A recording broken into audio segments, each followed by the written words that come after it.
Brillaron en escenarios, estadios y pantallas, pero fue el azar, no el guión, quien escribió sus últimos actos. Fueron artistas, atletas, músicos, héroes cotidianos cuya vida terminó en un instante absurdo. Un resbalón, una caída, un veneno, una chispa. No es culto al drama, es memoria. Porque hay historias que no mueren. Solo cambian de formato. De vida vivida a pregunta eterna. Suscríbete. Y quédate hasta el último nombre. Porque algunos legados sobrevuelan incluso la tragedia. Empezamos. Número 15. Roy Kinnear. Roy Kinnear no era el típico galán de la pantalla, y justamente por eso el público lo adoraba. Con su rostro expresivo, impecable sentido del humor y ese inconfundible encanto británico, infundía calidez e ingenio a cada papel que interpretaba. Desde clásicos televisivos como The Avengers y Doctor Who hasta joyas cinematográficas, Roy construyó una carrera que lo convirtió en uno de los actores secundarios más queridos del entretenimiento británico. Tenía ese raro talento de hacer que lo absurdo pareciera real y que lo común resultara extraordinario. Los directores lo veneraban. El público confiaba en él. Cada vez que Roy aparecía en pantalla, sabías que estabas en buenas manos. Pero ni la comedia pudo salvarlo del cruel remate que la vida le tenía preparado. En septiembre de 1988, Roy estaba en Toledo, España, filmando The Return of the Musketeers. La escena era dinámica, la energía vibrante. Roy montó a caballo para una secuencia de acción, algo que ya había hecho muchas veces. Pero esa vez, algo salió terriblemente mal. Cayó con fuerza. El impacto le destrozó la pelvis y provocó una hemorragia interna masiva. Fue trasladado a un hospital en Madrid. Por un momento pareció que podría sobrevivir, pero el daño era demasiado grave. Al día siguiente, Roy Kinnear murió de un ataque al corazón provocado por sus heridas. Tenía solo 54 años. Su muerte sacudió a la industria cinematográfica. El set que minutos antes resonaba con risas quedó en silencio. La película se terminó sin él. Pero algo esencial se había perdido. Un alma, un latido, una alegría. La historia de Roy Kinnear es un giro trágico del destino. Un hombre que dedicó su vida a hacer reír terminó en un accidente fatal durante un rodaje. Tras bambalinas, lejos del aplauso, el mundo perdió a un original auténtico. Un gigante gentil de la comedia que dejó el escenario demasiado pronto. Número 14. Wong Kar-wai. Wong Kar-wai no fue simplemente una estrella de rock. Fue una revolución hecha melodía. Como líder de Beyond, una de las bandas de rock más icónicas de Asia, la voz de Wong cargaba los sueños de toda una generación. Sus letras eran audaces, poéticas y dolorosamente sinceras. Desde el himno Boundless Oceans, Vast Skies hasta la poderosa Glorious Years, tributo a Nelson Mandela, no cantaba solo sobre amor, sino también sobre libertad, esperanza y luchar por algo más grande. A finales de los 80 y comienzos de los 90, Beyond estalló en todo Asia. La voz cruda de Wong y su feroz guitarra encendían escenarios desde Hong Kong hasta Japón. Los fans no veían solo a un músico. Veían a un líder, a un filósofo vestido de mezclilla y sudor.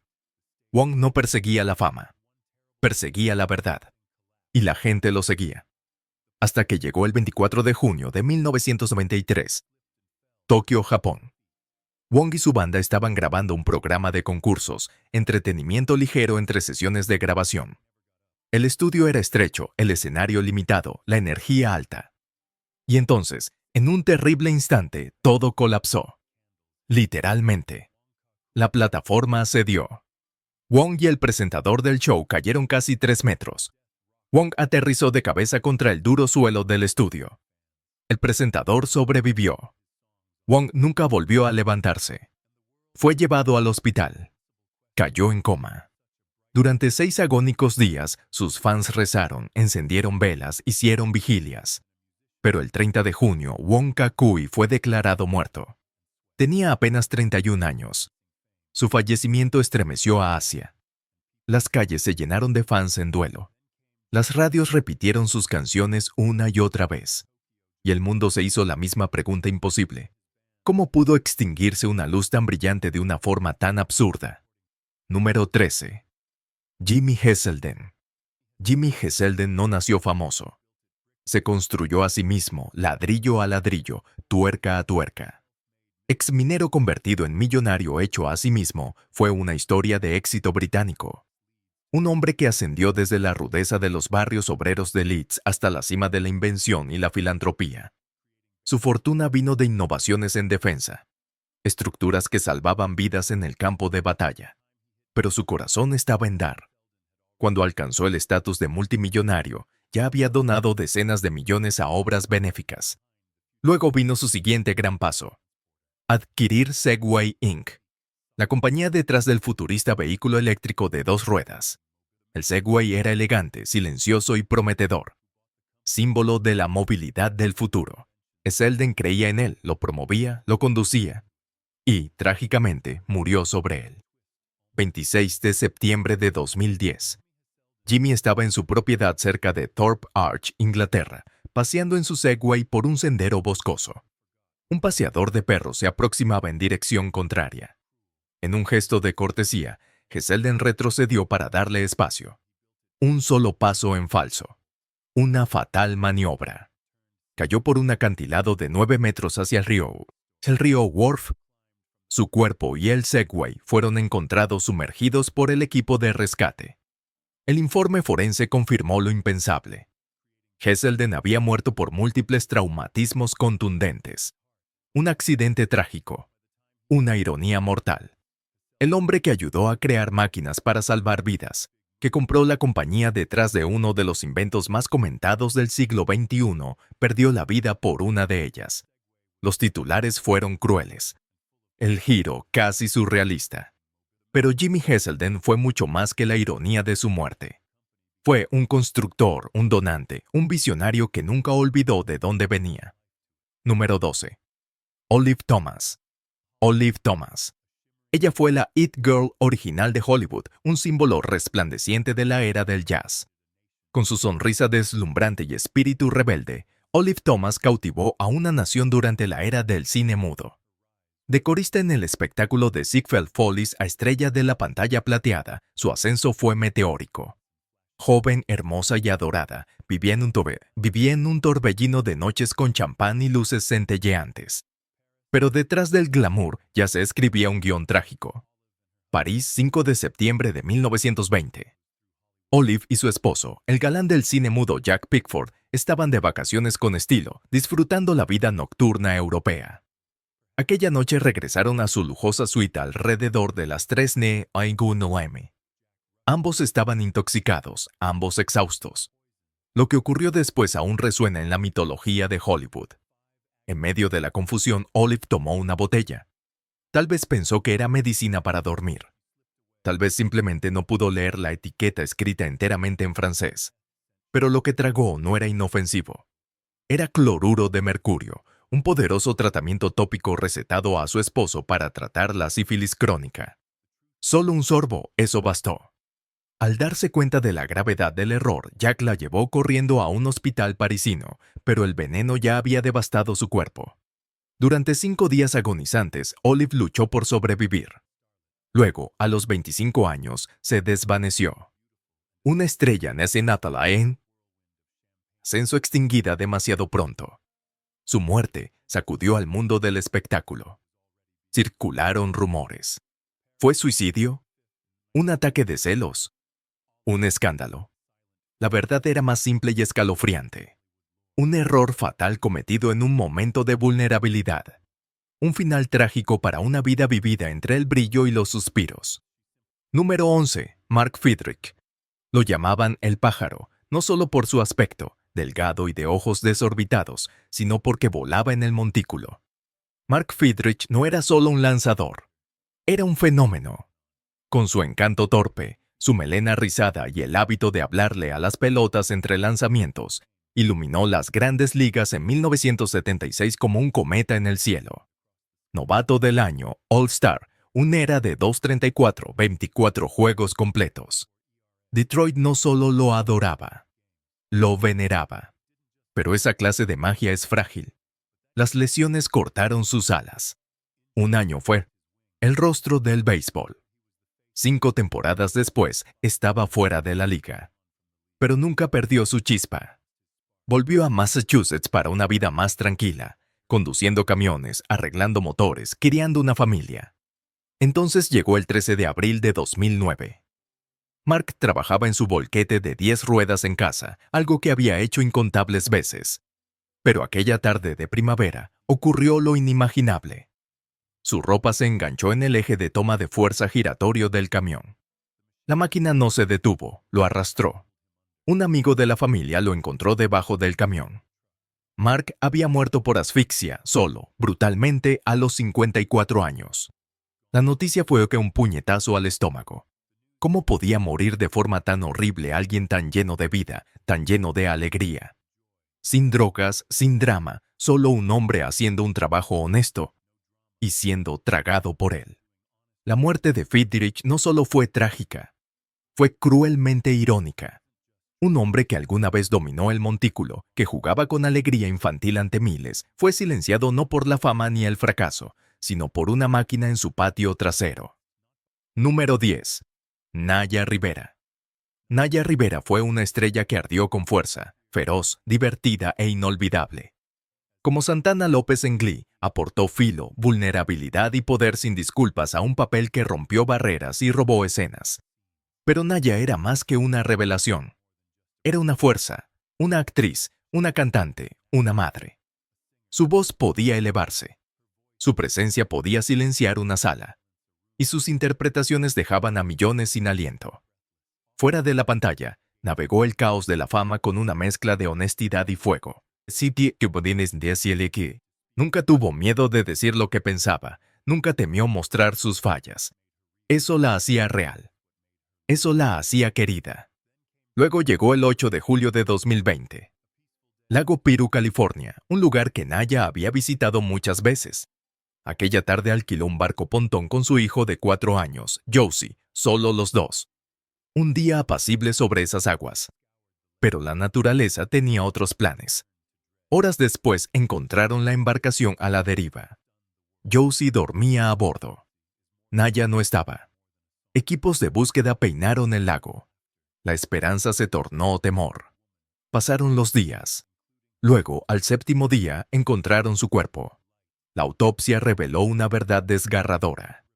Mientras nadaban, Naya reunió sus últimas fuerzas para empujar a su hijo de vuelta al barco, salvándolo antes de desaparecer bajo la superficie.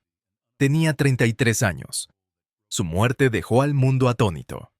¿Cómo podía alguien tan lleno de vida, tan recientemente sonriente y cantando, desvanecerse en un instante?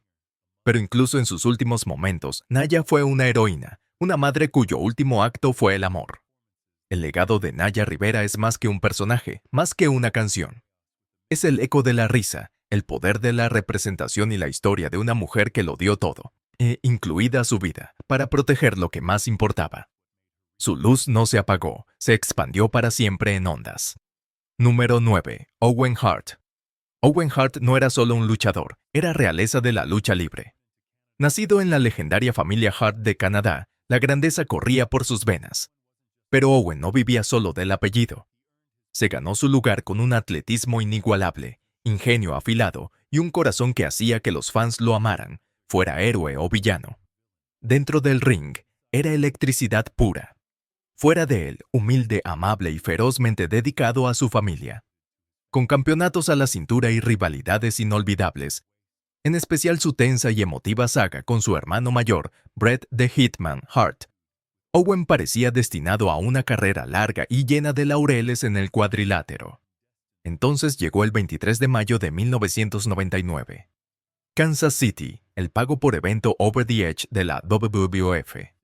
Owen debía descender desde lo alto del Kemper Arena en una acrobacia que parodiaba entradas de superhéroe. Dramática, llamativa, teatral. El plan: ser bajado sobre el ring, atascarse en el arnés y soltar los últimos metros para provocar risas. Pero el número nunca llegó a su remate.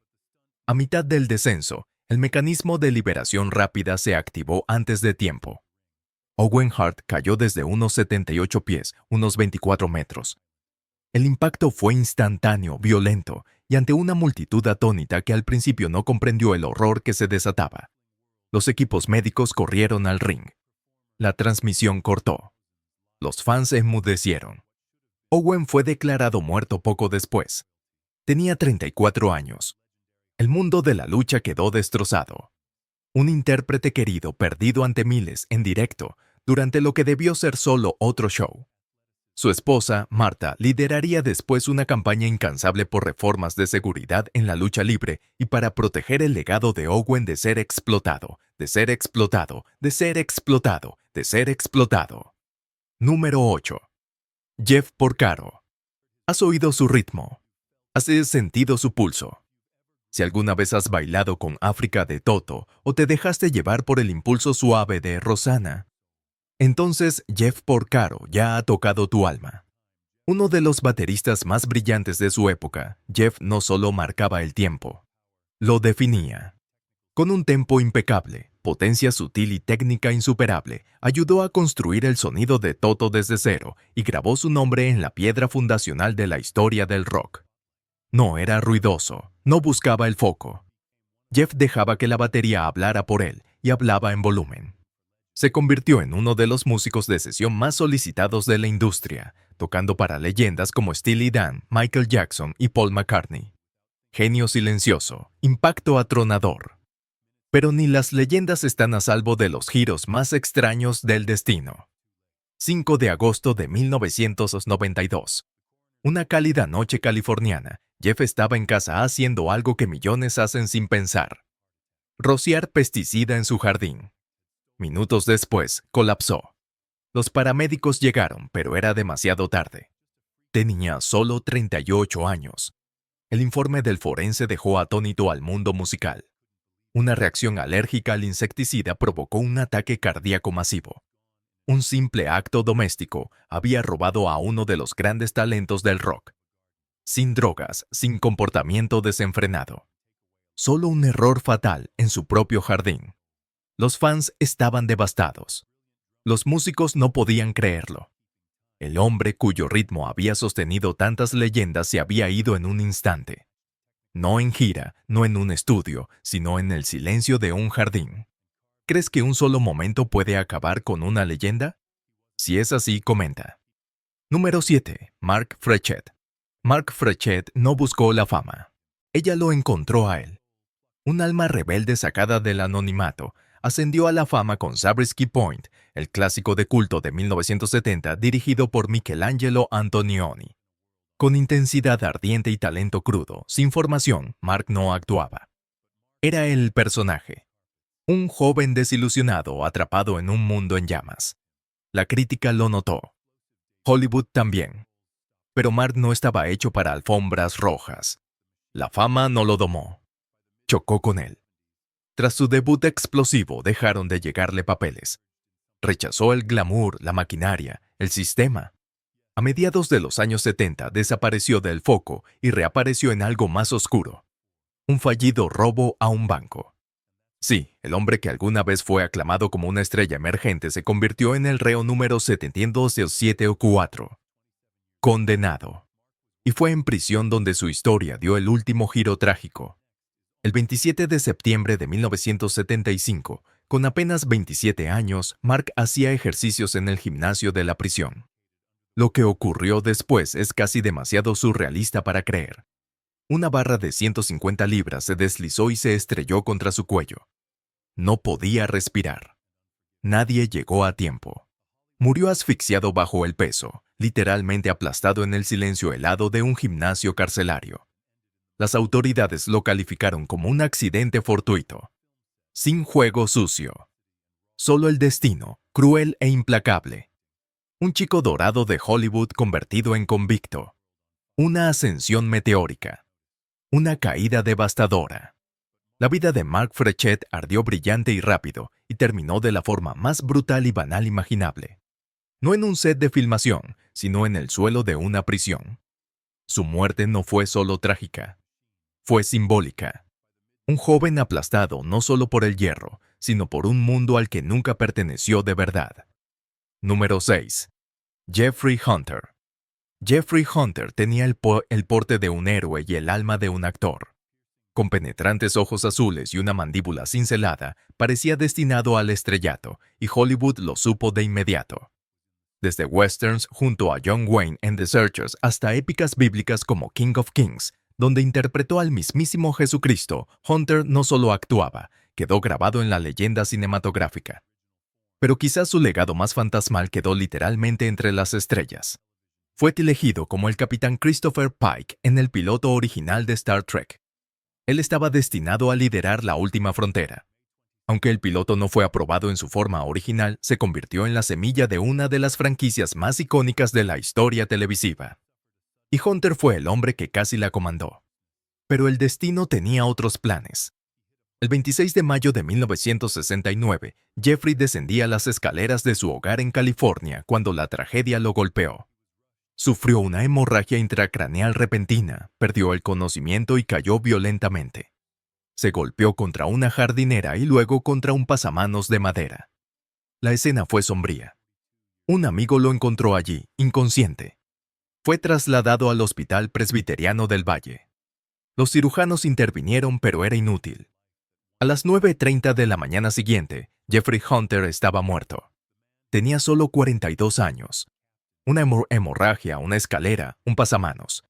Eso bastó para terminar una vida que había surcado galaxias en la pantalla. El hombre que pudo haber sido el primer capitán de Star Trek terminó como una nota al pie trágica en la historia de la ciencia ficción. Su muerte no solo fue inesperada, fue cruel en su simplicidad. Una caída en casa, una torsión del cuerpo, una vida perdida. Pero los fans aún lo recuerdan no por cómo murió, sino por la intensidad silenciosa con la que vivió, amó y brilló en pantalla. Número 5. Boris Sagal.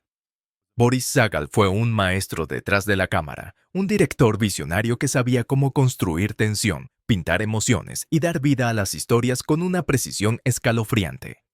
Desde episodios clásicos de The Twilight Zone y Alfred Hitchcock Presents, hasta películas electrizantes como The Omega Man, Sagal tenía el don de mantener al público al borde de sus asientos y no soltarlos nunca.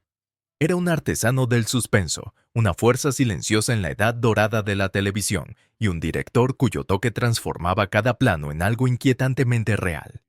Pero por muy hábil que fuera escribiendo el peligro en pantalla, nada pudo prepararlo para el horror de la vida real tras bastidores. Mayo de 1981, Timberline Lodge, Oregón.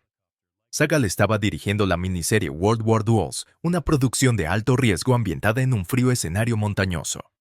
El día había transcurrido sin problemas. El rodaje estaba por concluir. Boris bajó del helicóptero, probablemente ya pensando en la siguiente toma.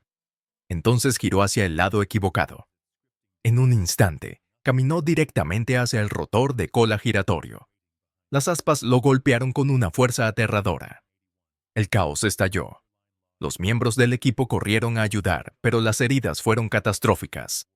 Fue trasladado por aire a un hospital en Portland. 5 horas después, Boris Sagal estaba muerto. Número 4. Cliff Simon.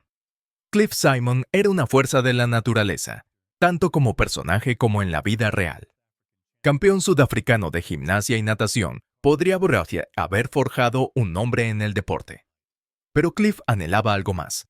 El foco, el escenario, la emoción de transformarse. Y cuando encontró la actuación, encontró su verdadera arena. Su papel revelación llegó como el enigmático y despiadado Baal en el éxito de ciencia ficción Stargate SG-1. Con mirada penetrante y presencia imponente, Cliff no solo interpretaba a un villano, dominaba la pantalla. Los fans adoraban odiarlo. Sus compañeros lo respetaban. Detrás de la amenaza, había ingenio agudo, amor por la vida y un espíritu intrépido que definía todo lo que hacía. Y fue ese mismo espíritu temerario el que lo llevó al límite, literalmente. 9 de marzo de 2021, Playa de Tanga, California. Cliff practicaba kitesurf, un deporte extremo que encajaba con su alma aventurera. El océano estaba vivo, el viento cortante. Ya lo había hecho antes, pero esta vez algo salió mal. Terriblemente mal. El viento cambió, la corriente giró. Cliff perdió el control. Los detalles son escasos, lo que se sabe es que ocurrió un accidente trágico. Su esposa Colette dio la noticia en un desgarrador post de Facebook. Así, de repente, Cliff Simon se había ido. Sin aviso, sin llamada final. Murió haciendo lo que amaba. Desafiando límites, enfrentando el miedo, abrazando lo salvaje. Tenía 58 años. La comunidad de Stargate lo lloró. Llegaron homenajes de todo el mundo. Porque Cliff no era solo un personaje en un programa.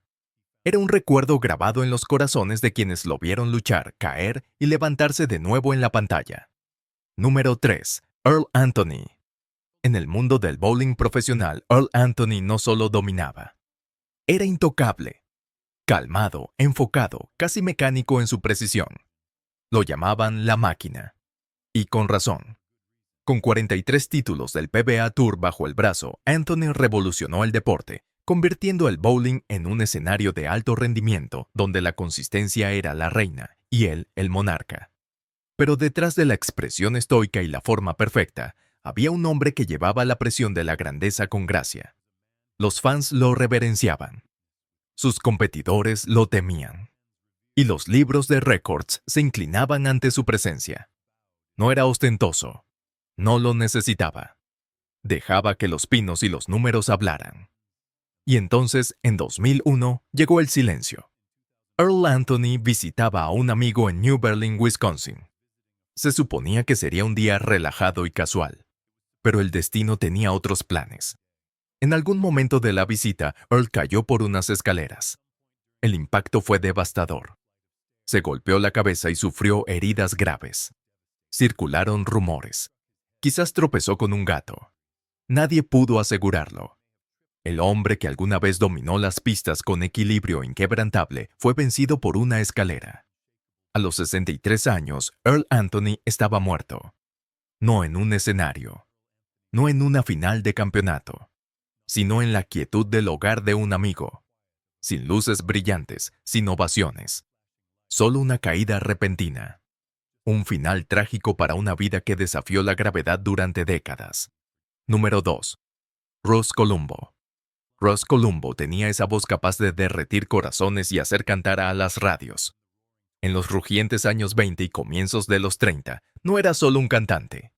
Era una sensación. Suave, emotivo y deslumbrantemente apuesto, encarnaba la edad dorada del romance. Con éxitos como You Call It Madness, But I Call It Love y Prisoner of Love, Columbo no solo serenaba a América, la seducía. Hollywood no tardó en llegar, dándole papeles donde su carisma iluminaba la pantalla. Estaba siendo preparado para convertirse en el siguiente gran astro, rival de crooners como Bing Crosby. La fama no solo llamaba a su puerta, la derribaba. Ross lo tenía todo, el aspecto, el talento, el aura. Y luego, en un momento tan extraño como escalofriante, todo desapareció. 2 de septiembre de 1934. Ross visitaba a su amigo íntimo, el fotógrafo Lansing Brown. El ambiente era casual, relajado. Brown, entusiasta de las armas, mostraba a Ross su colección de pistolas antiguas. Una de ellas, una pistola de duelo, llamó su atención.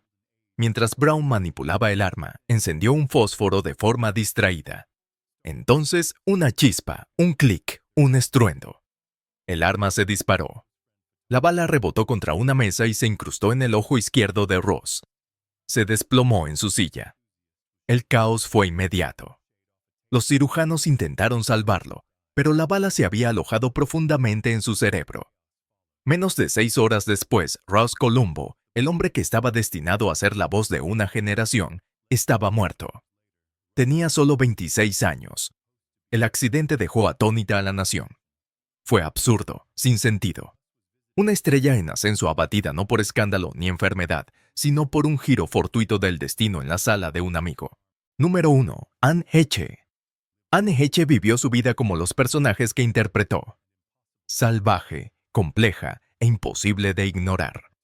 Desde su salto a la fama en Another World hasta películas como Donnie Brasco, 6 Days, 7 Nights y Volcano, deslumbró con una profundidad emocional cruda y una presencia magnética en pantalla. Era audaz, impredecible e inquebrantablemente auténtica en una industria que rara vez recompensa esas cualidades. Anne no era solo actriz, era una luchadora. Enfrentó traumas de infancia, el escrutinio público por sus relaciones de alto perfil y el estigma de las enfermedades mentales. Se mostró al mundo tal cual era. A veces desordenada, a veces brillante, pero siempre real. Y luego llegó el último capítulo, ardiente y caótico. 5 de agosto de 2022, Los Ángeles. En cuestión de horas, Anne estuvo involucrada en 3 accidentes automovilísticos consecutivos. El último fue apocalíptico. Su Mini Cooper recorrió una calle tranquila a velocidad aterradora, captado por la cámara de timbre de una casa como una escena sacada de una película. Segundos después, un choque. Una casa envuelta en llamas. Y silencio. Dentro del auto, Anne Che. Inconsciente, gravemente quemada.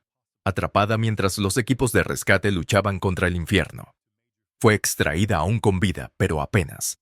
Los daños eran catastróficos. Fue conectada a soporte vital. Durante días, fans y familiares esperaron, rezaron, pero la llama ya se había apagado.